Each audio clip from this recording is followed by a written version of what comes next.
และจุดนี้จะเป็นเรือเนาะที่ชาวบ้านเพิ่นนะพา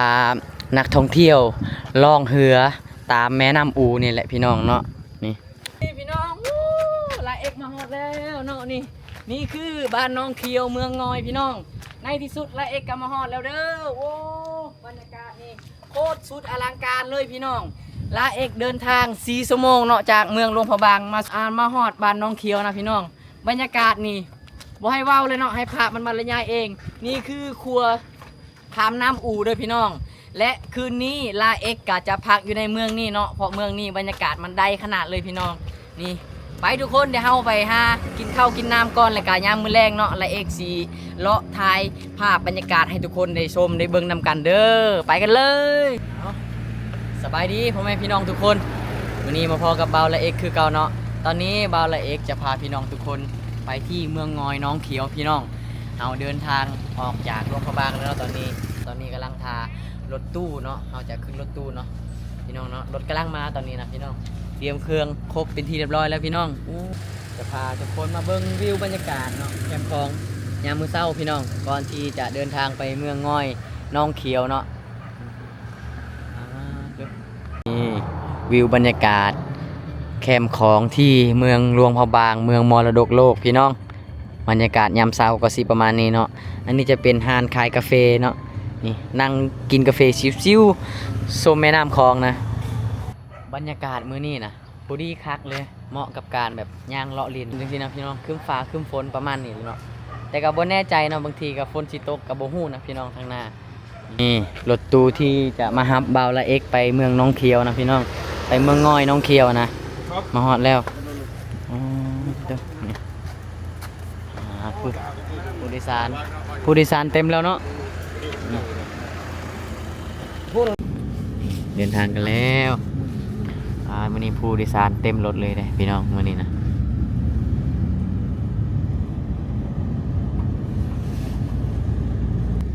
นี่คือบรรยากาศระหว่างทางพี่น้อง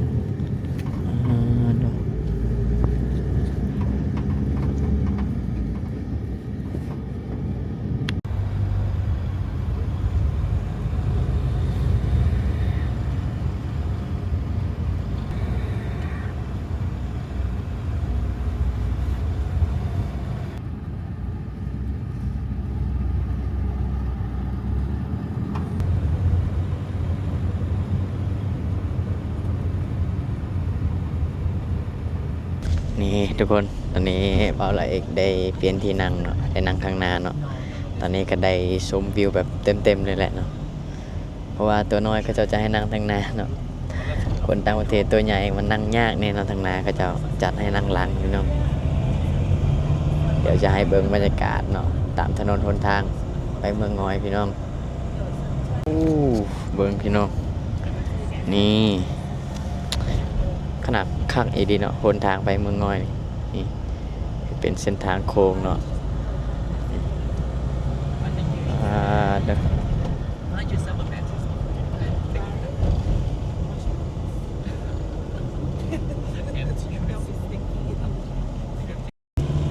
เทิงจะเป็นครัวเนาะ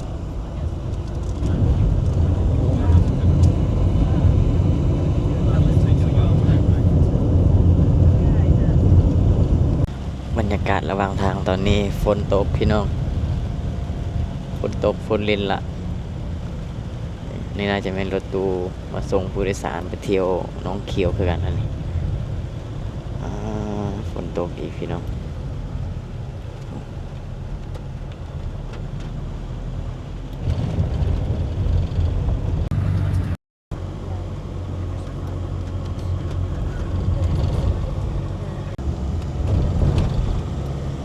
บนทางก็คือแบบเขาจะพาภูเขาเลยนะพี่น้อง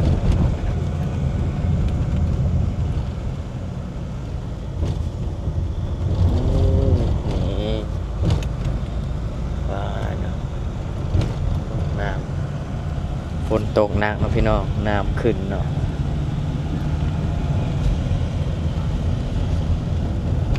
ปอดเบิ่งวิวภูเขานะสูงอีหลี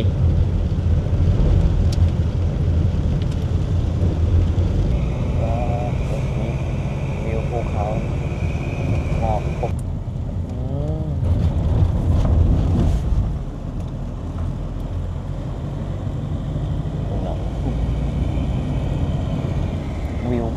ซ้อนกันนะพี่น้อง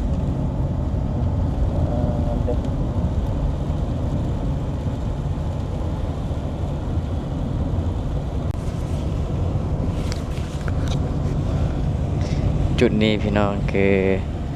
เขื่อนไฟฟ้าเนาะเขื่อนไฟฟ้าน้ำตกน้ำอู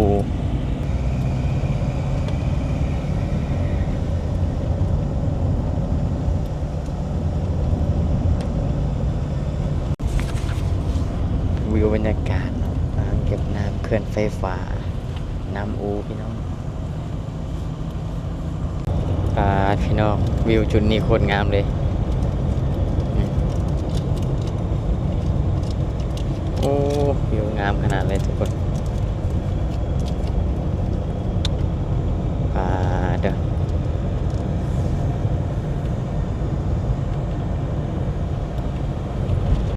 อยู่ฝั่งซ้ายมือของบ่าวละเอกเนาะจะเป็นทุ่งนาคันไดพี่น้องคือทางเหนือนี่เนาะจะเป็นภูสูงเนาะบ่แม่นทงเพียงเขาเจ้าก็เฮ็ดนาแบบนี้ล่ะพี่น้องตามภูเขานะนี่นาคันไดนะ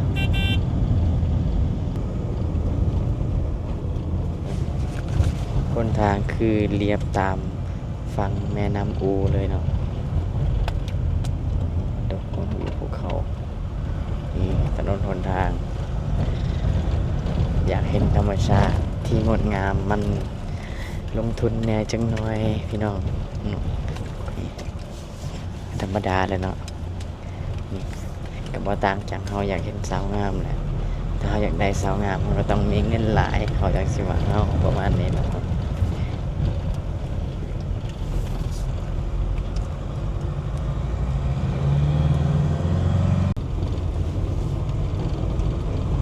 บ้านเกียรติเนาะนี่คือหมู่บ้านเกียรติ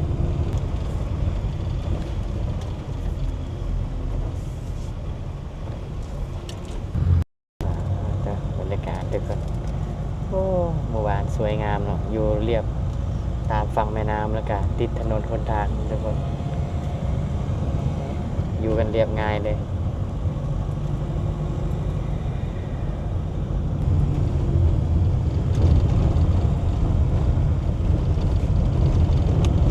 ได้ชมถนนหนทางแล้วก็ได้ชมน้ำอูเนาะเกิดไฟฟ้าน้ำอู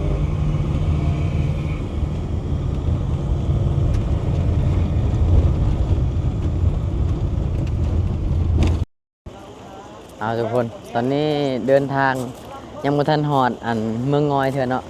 ตอนนี้รถตู้กับพาด้วยตอนนี้ก็คือรถตู้พาผู้โดยสารนั่งจอดระหว่างทางเนาะที่ปั๊มน้ำมันนี่แหละพี่น้องให้ไปไทยหนักไทยเบาเนาะไปอยากปวดทายกันพี่น้องเนาะเดี๋ยวจะพาทุกคนมาชมวิวเนาะที่ปั๊มน้ำมันแห่งนี้มีวิวให้ชมงามๆนะวิวธรรมชาติเบิ่งเห็นบ่พี่น้องภูเขามีห้วยน้ำตัวเขียวสดงดงามขนาดเลยจุดนี้นะผู้โดยสารหลายขนาดเนาะมื้อนี้มีแต่คนต่างประเทศหลายเนาะพี่น้องเนาะเงินหลังนี้ก็งามงามแถมได้ธรรมชาติอีกพี่น้องได้วิวงามอีกยอดเลยทุกคน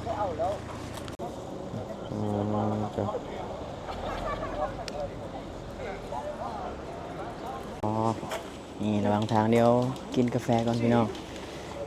แกงง่วงเนาะในระหว่างทางเดี๋ยวเอาเบอร์ดีเข้าไปทุกคนต้องเท่าไหร่ดิ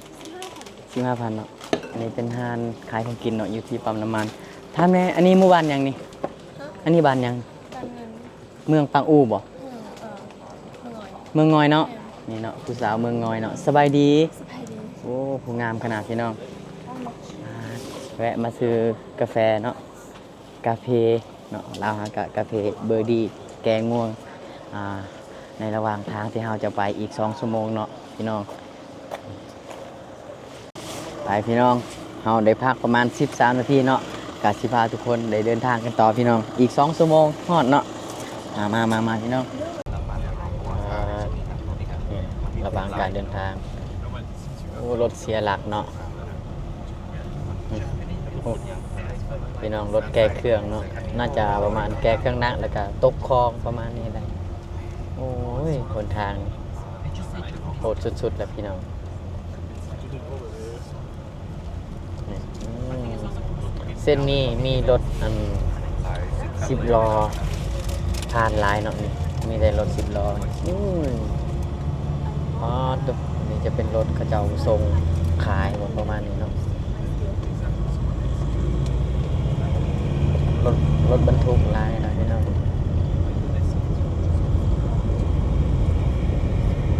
โอ้พี่น้องเอ้ยเบิ่งวิวภูเขานะครัวห้วยกกอันนี้เนาะพี่น้อง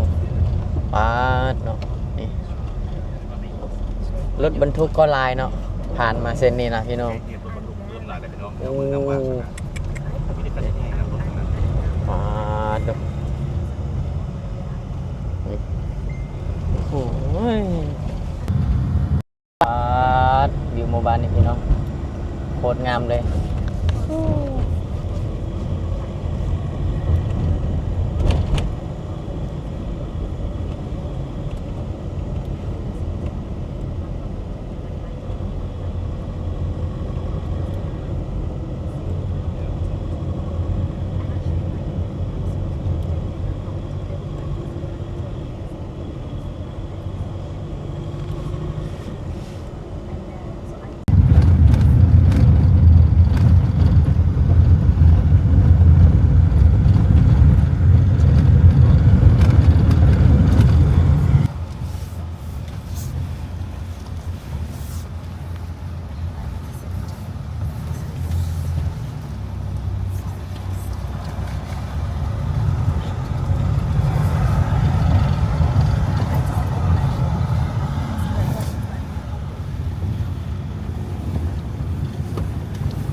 สุดยอดเลยพี่น้องวิวหมู่บ้านนี้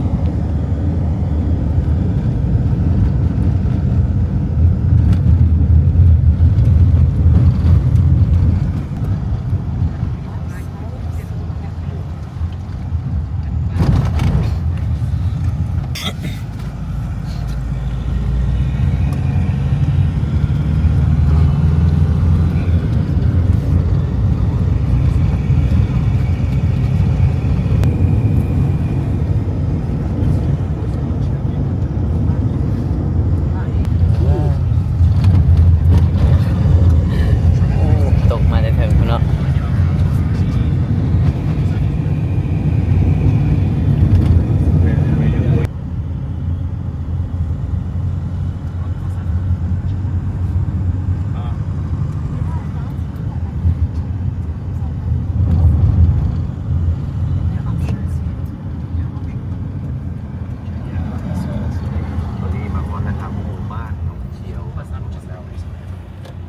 หอดแล้วหอดแล้วว้าวดูนี่ก็ฮอนคักเนาะตอนนี้แดดออกแห้งไงดิแดดแห้งไงดิพี่น้องแต่ว่าถึงภูเขายังมีหมอกขึ้นเซยเนาะมีหมอกปกคลุมเซยนะพี่น้องทั้งทางที่อากาศมันร้อนมันแดดในตอนนี้ความงดงามของเมืองเนี่ยนะพี่น้องงามขนาดเบิ่งภูเขาทั้งเทิงนะพี่น้องงามทุกจุดงามทุกมองเลยเนาะใครเห็นก็อยากเปิดกองถ่ายโหลดหมู่บ้านนี้นะพี่น้องเมืองนี้อยู่ติดแม่น้ำติดแม่น้ำอูเนาะแล้วก็ติดภูเขาสูงเนาะว่าอยู่กันหลายหลังคาเรือนเนาะเมืองนี้เป็นเมืองที่แหล่งท่องเที่ยวอีกจุดหนึ่งเนาะของแขวงหลวงพระบางพี่น้อง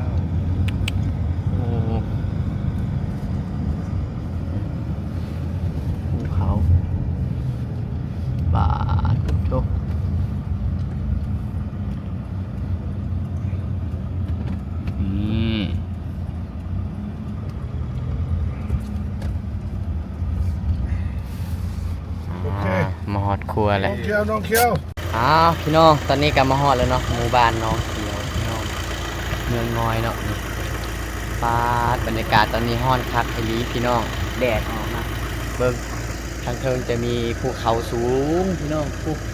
โอ้หมู่บ้านแห่งนี้นะแนมไปจุดใดก็งามไปหมดเลยเนาะนี่แหละเป็นหมู่บ้านที่อยู่กับธรรมชาติแท้ๆนะพี่น้องนี่เป็นฮานขายหมกไม้อหยังต่างๆเนาะแต่จุดนี้น่าจะแม่นเพื่อนพักเลยแม่นเพื่อนพักบ่อนี่นะมีเพื่อนพักเลยพี่น้องเดี๋ยวจะพาทุกคนมาชมครัวคามน้ำอูน้ำกันเนาะบรรยากาศครัวคามน้ำอูนะพี่น้องที่หลายๆคนรีวิวกันนะพี่น้อง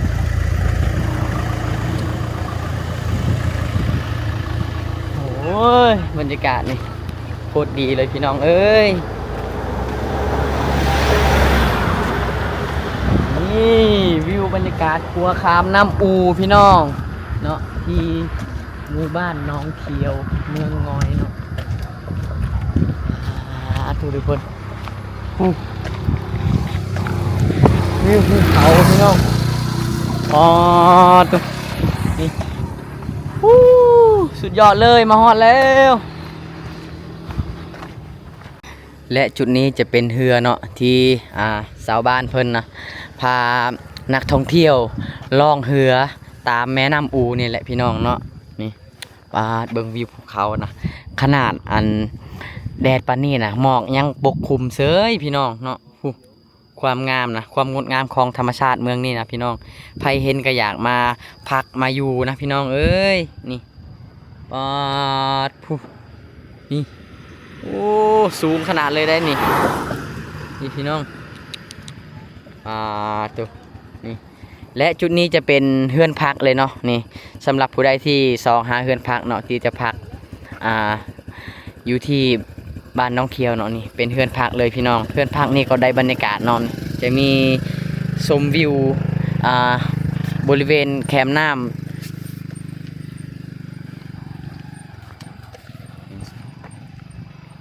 ทุกคน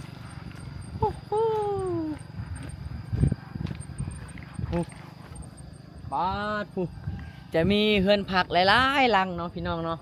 ติดกับแคมป์น้ำอูเนี่ยนะพี่น้องจนฮอดเทิงหมุนเลยโอ้สุดยอดเลยพี่น้องบุ้งภูเขานะเนาะจุดฝั่งนี้ก็มีเฮือนพักเนาะแล้วก็ฝั่งนั้นก็มีเฮือนพักพี่น้องนี่แหละเนาะป้าพี่น้องเอ้ยบนน่าเชื่อเลยว่าละเอ็กซิมาฮอดเนาะละเอ็กเดินทางตั้งแต่เมืองหลวงพระบางเนาะสู่เมืองง่อยนี่ใช้เวลา4 ชั่วโมงเนาะพี่น้องถือว่าไกลหลายเติบเลยพี่น้องเลยเนาะแต่หนทางก็โหดอยู่เนาะหนทางนี่โหดพอสมควรเนาะแต่มันก็คุ้มค่าเลยเนาะที่เฮาอยากจะเห็นบรรยากาศงามๆจังสี่เฮาก็ต้องลุยต้องลงทุนในพี่น้องเนาะ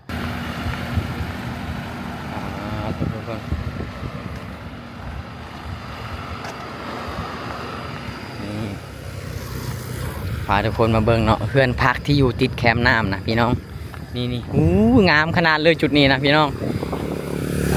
เพื่อนพัก2 ชั้น4 ชั้นหมดได้พี่น้องแล้วจะมีร้านกาแฟน้ำเนาะนี่กาแฟซันเซ็ตนี่ว้าตัวเบิ่งพี่น้อง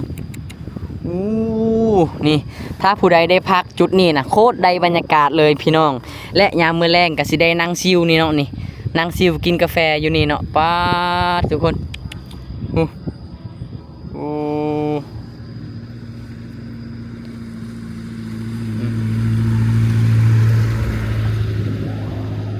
คือหมู่บ้านนี่นะพี่น้องมันจะมีจุดท่องเที่ยวแล้วก็จุดที่เฮานั่งชิลหลายพี่น้องเลยเนาะผูกระแมนนี่และเอกมักสุดเลยเนาะนี่มุมนี้พี่น้องสุดยอดเลยพี่น้องเบิ่งเนาะเฮือนศาลลานแปลนของข้าเจ้าที่อยู่ติดกับผาสูงนะพี่น้องปาตุนี่สำหรับผู้ใดที่มักมาเที่ยวแบบชิลๆนะพี่น้องแนะนำให้มาเมืองนี้เลยเนาะนี่ปาเมืองงอยนี่ถ้ามาหลวงพระบางเนาะต้องมาให้ฮอดเด้อพี่น้องเมืองนี้สุดยอดลังการแล้วพี่น้องลาเอกมาฮอดแล้วเนาะนี่คือบ้านน้องเขียวเมืองงอยพี่น้องในที่สุดลาเอกก็มาฮอดแล้วเด้อโอ้บรรยากาศนี่โค คตรสุดอลังการเลยพี่น้องลาเอกเดินทาง4 ชั่วโมงเนาะจากเมืองหลวงพระบางมาสู่มาฮอดบ้านน้องเขียวนะพี่น้องบรรยากาศนี่บ่ให้เว้าเลยเนาะให้ภาพมันบรรยายเองนี่คือครัว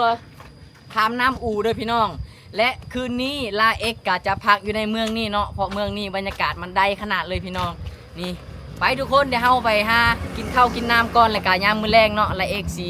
เลาะถ่ายภาพบรรยากาศให้ทุกคนได้ชมได้เบิ่งนำกันเด้อไปกันเลยในวันนี้บ่าวลาเอกจะพาทุกคนแวะมากินข้าวกันเนาะที่ร้านอาหารซีที่เนาะติดกับอันครัวคามน้ำปูเลยพี่น้องเพราะว่าตอนนี้เดินทางนะมาฮอด11-12 โมงแล้วหิวข้าวพี่น้องบัดนี้สิพาทุกคนมาแวะกินข้าวนำกันก่อนเนาะพี่น้องมาพี่น้องนี่คือบรรยากาศอยู่ในห้านซีที่เนาะติดกับแค่แม่น้ำอูเนาะพี่น้องพูดจะเห็นวิวธรรมชาติอยู่ฝั่งนั้นนะพี่น้องตัวนี่พี่น้องสุดยอดเลยทุกคนบ่าวลาเอกมาฮอดที่หมู่บ้านน้องเขียวเนาะกับเวลา12 โมงเนาะมื้อนี้สิพาทุกคนกินข้าวเที่ยงนำกันเนาะกินข้าวเที่ยงอยู่ที่ห้านซีที่เนาะติดกับครัวคามน้ำอูพี่น้องแล้วก็ชมวิวบรรยากาศอยู่ทางพุ่นเนาะงามๆมาพี่น้องของกินมื้อนี้ลาเอกสั่งมาเป็นผัดกะเพราหมูบ่แม่นเนาะข้าวผัดหมูเนาะทุกคนเนาะนี่คือลาเอกจะเป็นคนที่มักกินข้าวผัดเนาะ